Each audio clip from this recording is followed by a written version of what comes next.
This is the unit lesson that is the most moving target, the fastest moving target in information literacy in Japanese studies. So I'll try and bring you up to date with what we have online right now, and you may know about other resources that have just recently become available. We've looked at paper dictionaries a lot, and today we're going to look at digital dictionaries and a few other online resources. I certainly can't cover everything in this area, so I'm just going to focus on a few things that I think are perhaps the most useful.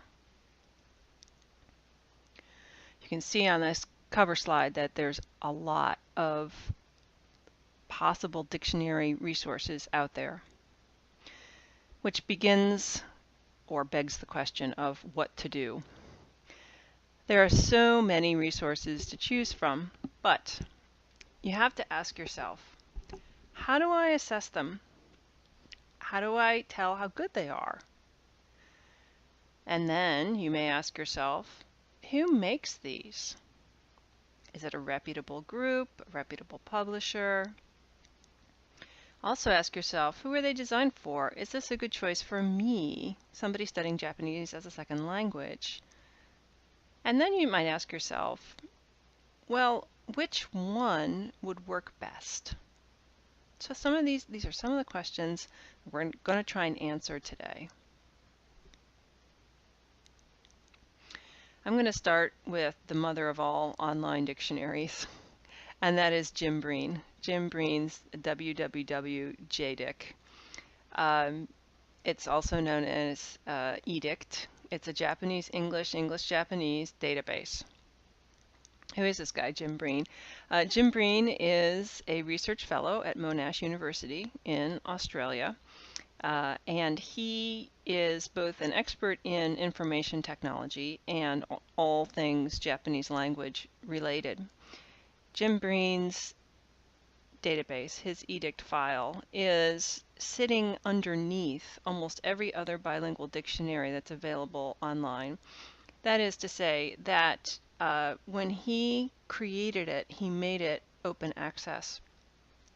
One is supposed to recognize that he's the source, but he made it open access, and lots of other people out there have used that file to create their own particular software, bilingual dictionaries, reading aids, things like that. So this is really a major achievement in open access. Most of these dictionaries that are based on Jim Breen are also freely available. These are the things that we're going to be looking at. I'll also be talking about some things that you might consider purchasing. But most of the online things that we're going to look at today are free and available. You don't have to sign up with a subscription or anything like that. All right, so what are some of the major features of Jim Breen's dictionary? First of all, it gives word equivalents and not definitions. You might have not even thought about that, but that's really what all bilingual dictionaries do. They don't give you a definition of the word.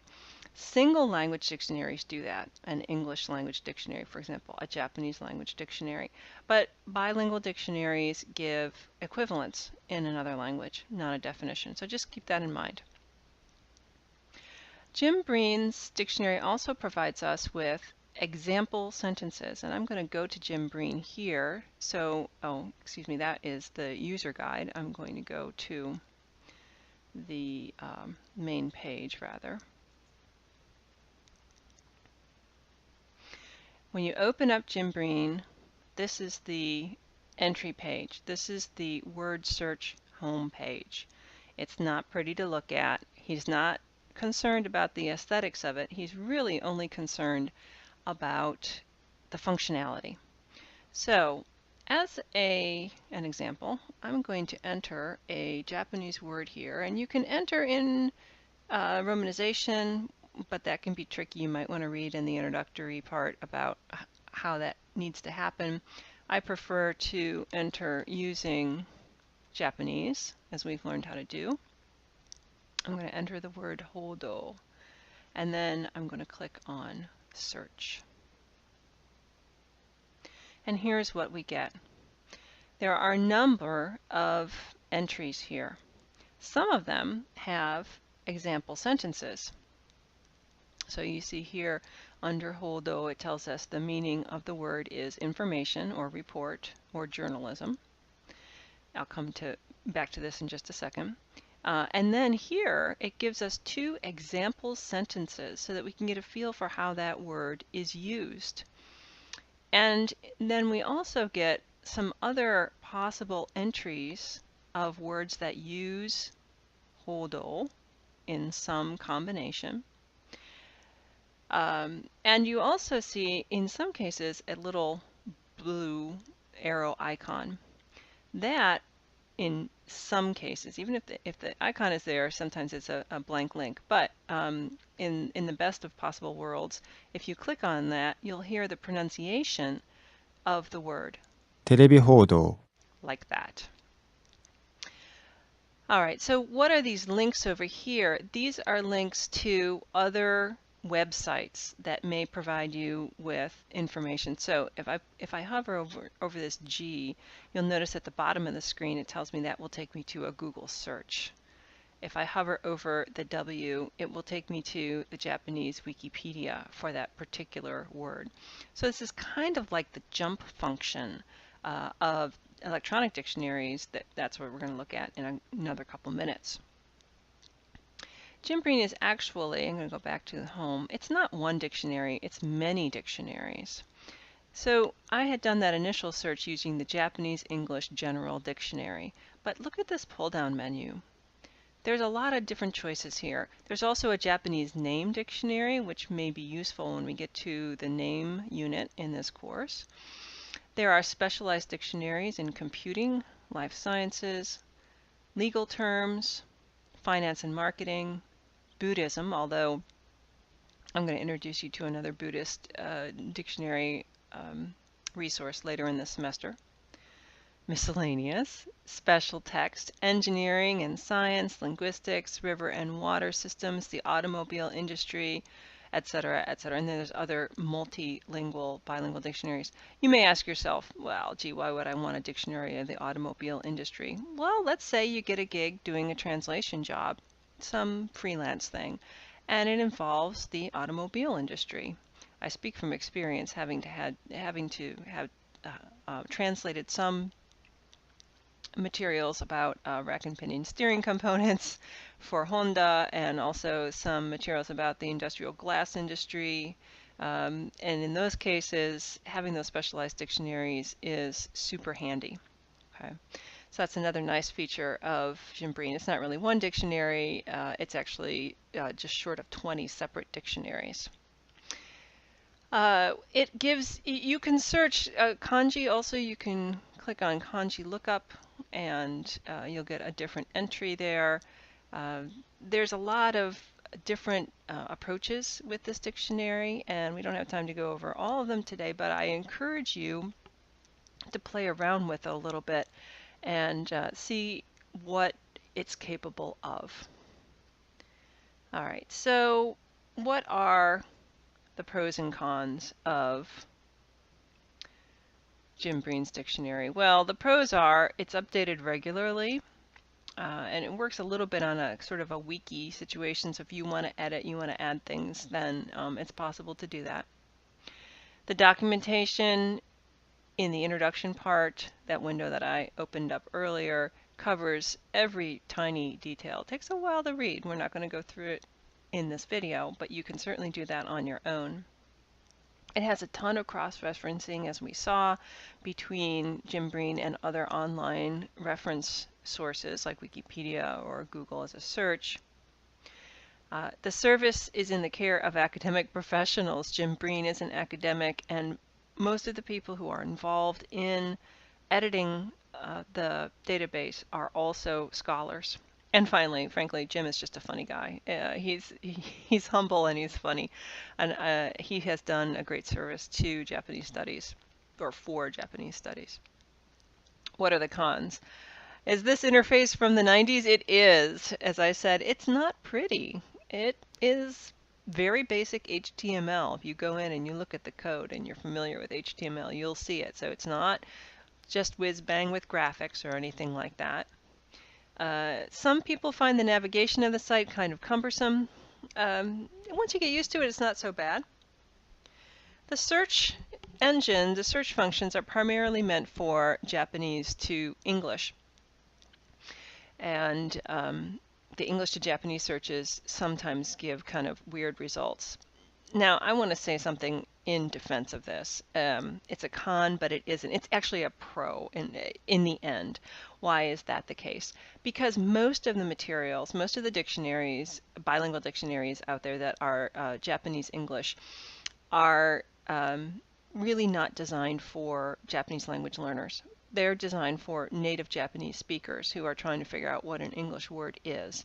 And consequently, the entries that you get are usually not geared toward what that Japanese language learner wants to know. So actually, I would argue that that con, depending on who you are, could actually be a pro. Another con is that the advanced search features are kind of limited. We didn't look in detail at those, but I encourage you to do so. And sometimes the entries fail to convey nuance.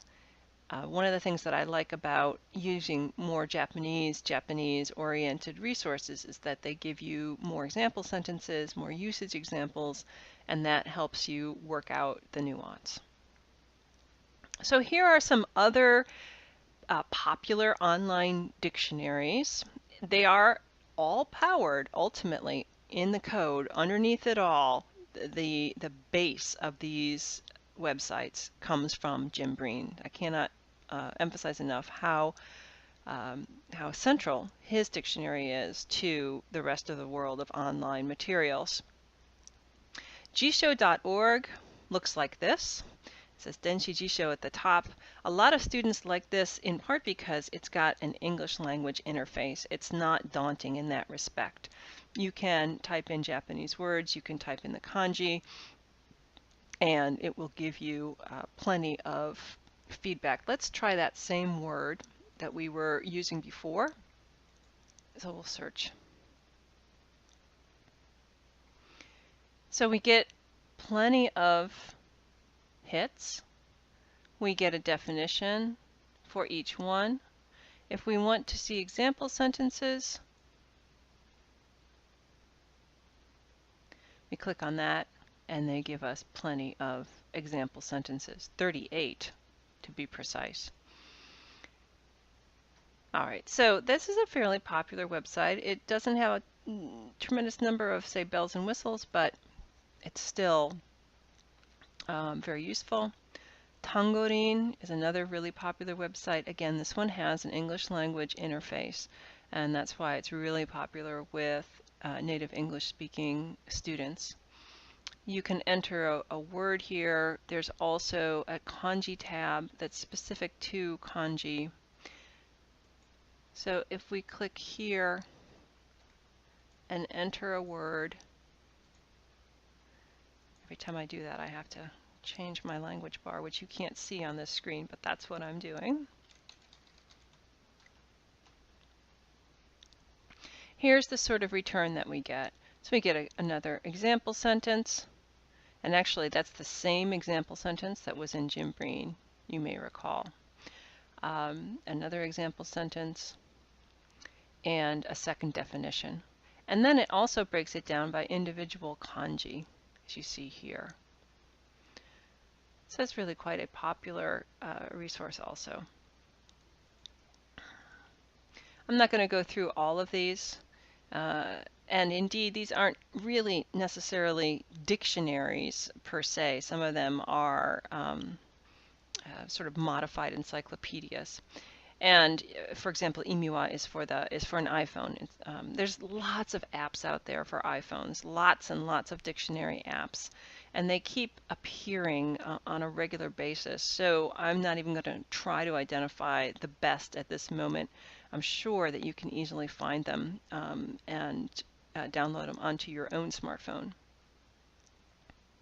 Now, one of the problems with those really simple entries, if they don't have example sentences, is that you can end up having the same definition for different words. So here I've got 3 kanji on the screen. And the first one, if we look it up in Jim Breen, we're told means a boat or a ship. And the second one, if we look it up, means a boat or a ship. And the third one means a rowboat or a small boat. How are they actually different? Well, if we had example sentences, that might help us a little bit, right? Can you think of solutions to figure out how these are different? The best thing to do, I think, is to look at other dictionaries and see if you can find any differentiation. Now, one of the big problems, of course, is that so many of the dictionaries are based on Jim Breen that you're likely to find the same definitions or the same translations. However, you do have another resource. Never forget that you've got paper dictionaries. Look these up in Nelson's. That would be my suggestion, and see what the differences are. You can also, using digital databases, do wildcard searches. So let's say you're trying to read some piece of Japanese literature and you come across this phrase, and you're not really sure what that second kanji is. You don't know it's reading, you're feeling impatient, you don't want to use the IME pad. One thing that you can do is enter in that phrase using a wildcard key. Now keep in mind that every dictionary is going to use its own symbol for wildcards, and so you'll need to learn whatever your preferred dictionary wildcard key is in order to do this kind of wildcard search. But it can save you time, I'm sure you can imagine. Okay, I'm going to switch gears here a little bit. These aren't really dictionaries. These are plugins, and there's a separate video about Rikai-chan or Rikai-kun on Blackboard underneath online reading aids, so you might want to take a look at that. Rikai-chan or Rikai-kun, Rikai-chan is for Firefox, Rikai-kun is for Chrome. There is no version of it as of right now in 2013 for Internet Explorer. These are plugins, browser plugins, and they help you read Japanese text online. If you look at the video, you'll see how that works. This is also a plugin powered by Jim Breen. Oh, the whole world goes back to Jim Breen. So if you want to read a text online using Firefox or Chrome, and you're running this plugin, in essence, it's a direct link, so to speak, to that information that's in Jim Breen without you actually having to go to the Jim Breen website. The problem with Rikai-chan and Rikai-kun is that it's really easy to abuse. It's easy just to almost always have it running and to get way too used to it. So the pros to Rikai-chan or Rikai-kun is that it helps you read articles online that would normally be really difficult for you to read. I should emphasize that this plugin only works in with HTML documents. You can't run it on a Word document or a PDF or something like that, at least not yet. Another advantage is that it's fairly good with people and place names. It didn't used to be, but it has gotten much better. Note that when you download this plugin, you have to choose different dictionaries to load into it. One of them is probably going to be Japanese English, but you have to do a separate dictionary for names, so pay attention to that. Another pro is that it can detect that verbs are conjugated, and it displays them in the simple present tense, what you think of as the dictionary form. And it's a good way to create vocabulary lists for yourself. Now, what are the cons? Well, it can be, as I said, kind of addicting, easy to overuse, running it when you don't need to, that kind of thing. So you don't really remember the kanji as well as you would if you had to look them up in a paper dictionary. It doesn't always parse words correctly. It's not 100% foolproof. It's pretty good. I'd guess between 95 and 98% accurate, but not always. It only guesses people and place names. It really can't work with those names in context. And one of the problems is sort of reiterating the first bullet point. It'll ruin your ability to recall words on your own if you overuse it, if you abuse it. Now, one other con that I haven't listed here, but if you get into advanced Japanese can be difficult, is that it does not work well with old kanji, with complex kanji, and with the old orthography. It really is designed only for modernization, modernized Japanese with simplified kanji and the new orthography. All right, so besides online resources, I also wanted to look at Denshi Jisho, at electronic dictionaries. These became tremendously popular in the first decade of the 21st century, 2000 to 2010. They're fading out a little bit now because they're being replaced by apps on smartphones, but I still wanted to mention them. What are these and who are they for? They're really designed for Japanese studying foreign languages. They're not designed for students who are studying Japanese as a second language, and that affects how they're set up and what kind of data they have on them. A typical Denshi Jisho will have many dictionaries installed on it, and there are lots of different features, lots of different models. If you're interested in buying one of these, I would recommend buying it in Japan, not in the United States. You'll have a much better selection. The price will be just as good, if not better, and you won't have to deal with the shipping costs. One of the features, there's two features that I would recommend you get. One is the so-called jump feature. All the dictionaries call it a jump, and the jump feature helps you move easily between the different dictionaries that are installed on the machine. Let me go back one slide just so you've got a visual of what one kind of dictionary looks like. This particular one has Kankyusha's New Japanese English Dictionary on it. That's usually pretty expensive to have installed. Sometimes you can get a data card option so that you can install new dictionaries. Notice that all the buttons are labeled with Japanese, and actually a lot of these only come with Japanese language user manuals.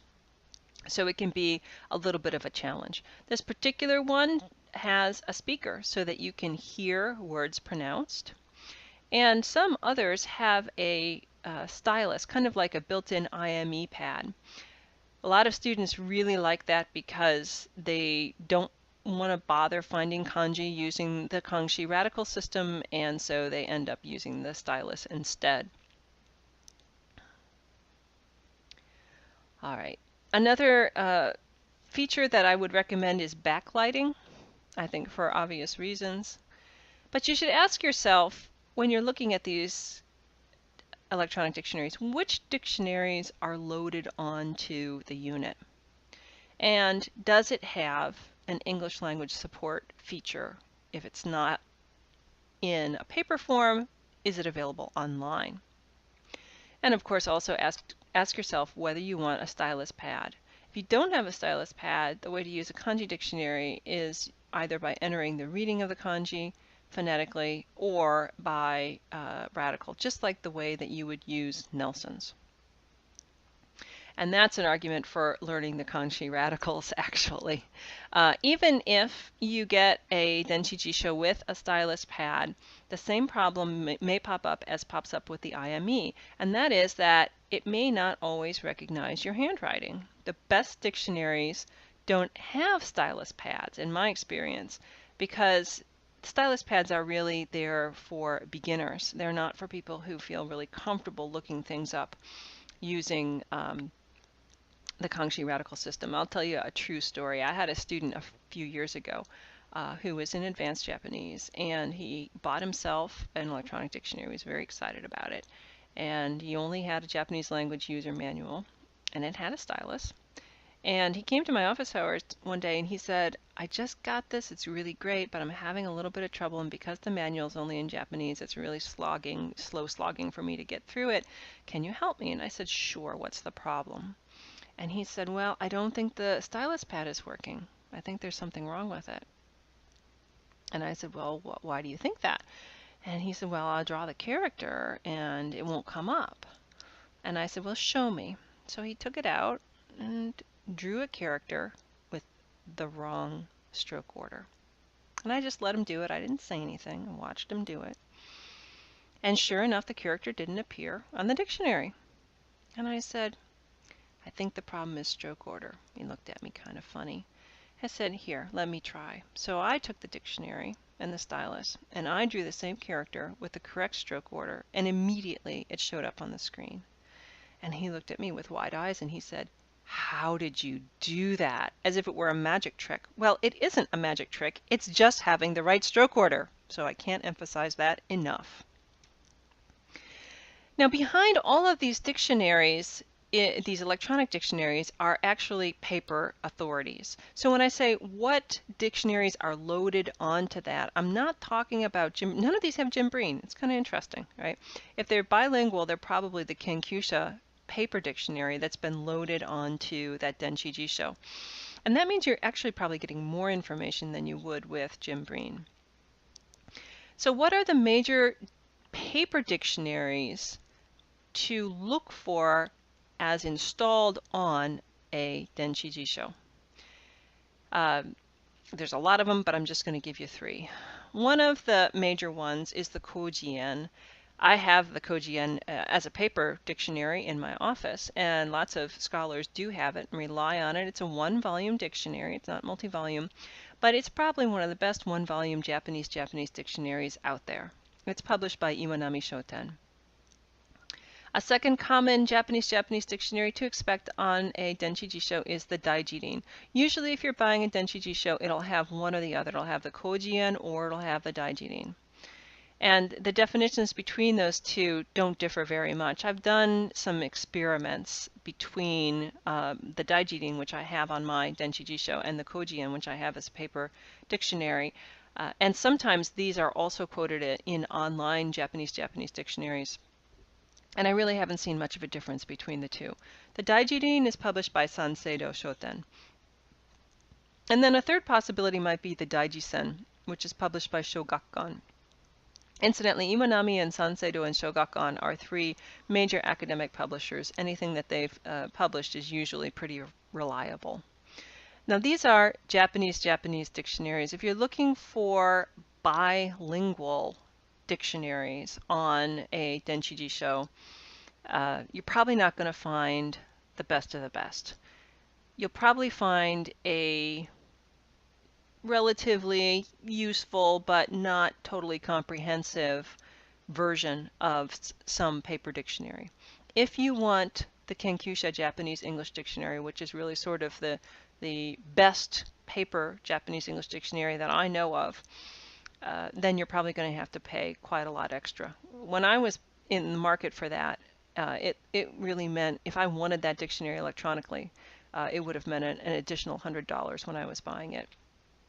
I have a paper copy of it though, so I decided not to go that way. Now, this kind of leads me to a prodding that I'd like to do, and that is to tell you that even if you're in 1st or 2nd year Japanese, and this may seem really far away, at some point in your life, if you continue with Japanese studies, you're going to need to transition to Japanese dictionaries, to dictionaries that are designed for Japanese speakers, and that means Kokugo Jiten. Okay? The bilingual dictionaries are usually designed for native Japanese speakers also, but I really want to encourage you to open your mind and consider using the Kokugo Jiten when you can. I've had countless students at the advanced level come with questions about a word or a phrase that they can't find in a bilingual dictionary. And the first thing I say to them is, well, did you look in a Kokugo Jiten? And they just kind of look at me blankly like, no, why would I do that? It's too much work. But then when we look in the Kokugo Jiten, it usually provides the information that the student needs. So, like Denshi Jisho, sites that have Kokugo Jiten on them rely on those paper dictionaries we were just looking at, the Kojien, the Daijirin, etc. And they often include linked data, browsable categories, and actually a jump feature. So you'll get pretty fast if you start using these, recognizing the big titles in Kokugo Jiten, in Japanese dictionaries. The learning curve is very steep, but trust me, it really is well worth the effort. I remember making that leap myself as an undergraduate during my senior year. and I'm really glad that I did. Excuse me. So some popular dictionary sites that are really aimed at Japanese people, not at Japanese language learners, are Weblio, Yahoo Jisho, Gu Jisho, Kotobank, and Eijido. If you do a Google search for a particular Japanese term, often one of the first hits that you get in Google leads you to Weblio. I use Weblio quite a lot, but I know my students are scared to death of it because this is what it looks like, right? There's no English language interface here. So most people see this and kind of run away, click away quickly, but I would encourage you not to do that. I would encourage you to spend the time necessary to understand what's on this page. This is the link to dictionaries, a link to separate resources, thesauri, a bilingual dictionary, here a Chinese bilingual dictionary, a classical Japanese dictionary. I actually use that kind of thing fairly often, etc. And this is the main search box. There are various pull-down menus, include with, begins with, includes, ends with. These are powerful search engines. Links to these dictionaries are also here across the top. And the only way to really become comfortable with a web page like this is to play around with it. So I'd like you to at least try and do that with one or two things. Let's enter our word. Again, I'm switching languages off screen here.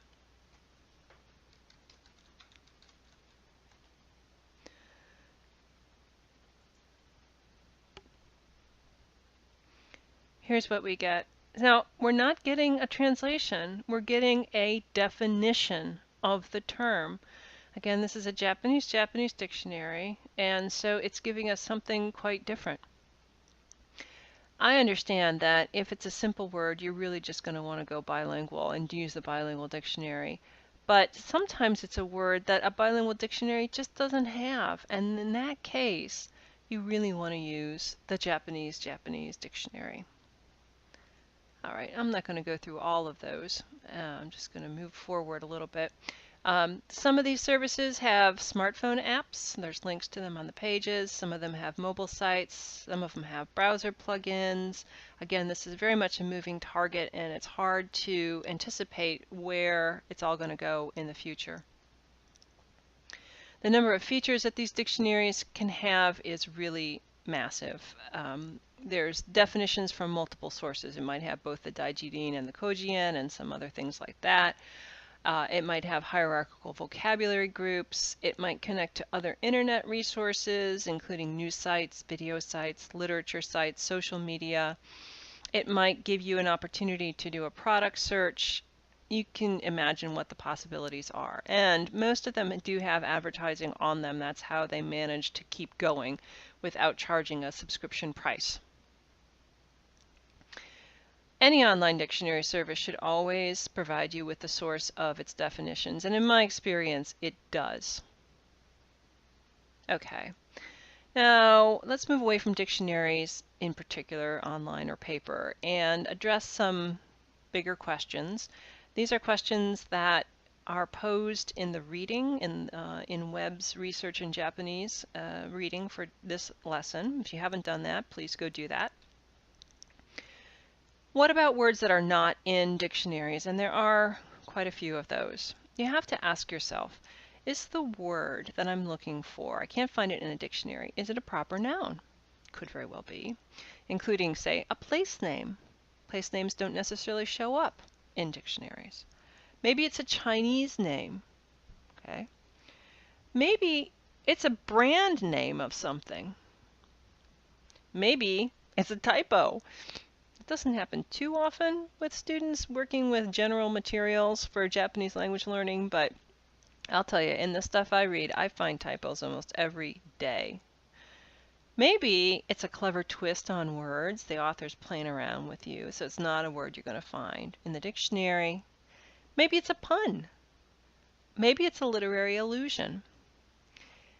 Before the age of the internet, these sorts of problems, finding puns or finding literary allusions, really meant spending hours, if not days, in the library trying to track things down, because it was impossible to do digital searches. It was really a hit or miss kind of situation in trying to identify unusual terms. But we live in a better world today. Where should you go look for these things if you can't find it in the dictionary? Yes, Google. I'm going to say it. You should Google something or check Wikipedia. I almost always Google and see what comes up. And usually it leads me very quickly to what I need to find.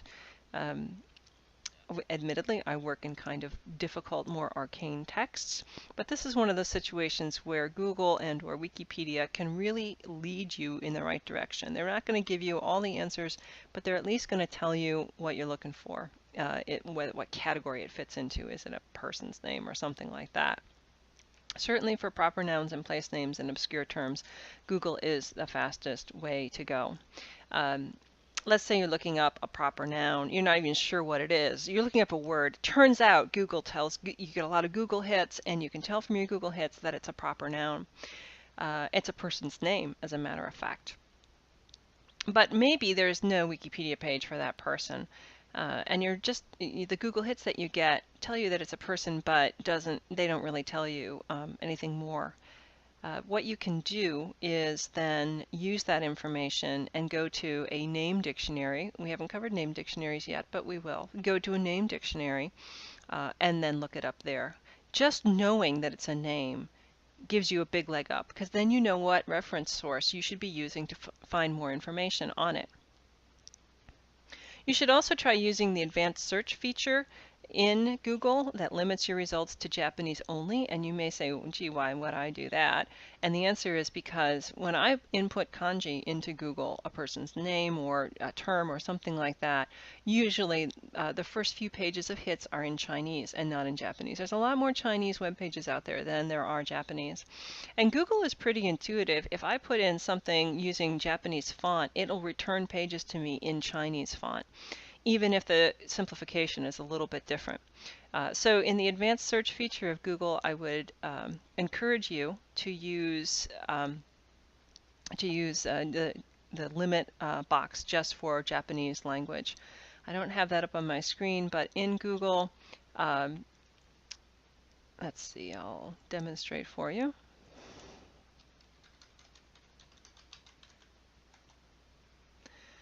If you're searching something, and we were searching, I'm going to change my language again, Hodo. If I search it, I get these hits. And then in your screen, you'll see this tool, options icon. Click on that, advanced search, and then you can limit it to language down here in this box. And then search again. And you'll get slightly different results. So that's how you use the advanced search feature of Google. Of course, you'll have to assess the resources that you find with Google. As I said, it won't give you all the answers, but it usually will at least lead you to the category of the term that you're looking for. There are also, of course, specialized dictionaries, lots of them in Japanese studies. Nobody makes specialized dictionaries like the Japanese do. If you're doing, as I was saying before, as an example, a translation job in a specialized industry, then those specialized dictionaries can really come in handy. How do you find those? Well, look for words like senyo or yogo in the title. That will indicate that that's a specialized group of vocabulary. Many of the online services that we just looked at, like Jim Breen covered, have topical dictionaries, specialized dictionaries. But you might end up working in an area that doesn't have anything online. Then you might want to start looking at paper options. It may take some extra legwork also on your part to determine each dictionary's authority. If you're looking at an online resource, make sure that the publisher of that dictionary, the source of that dictionary, is reliable.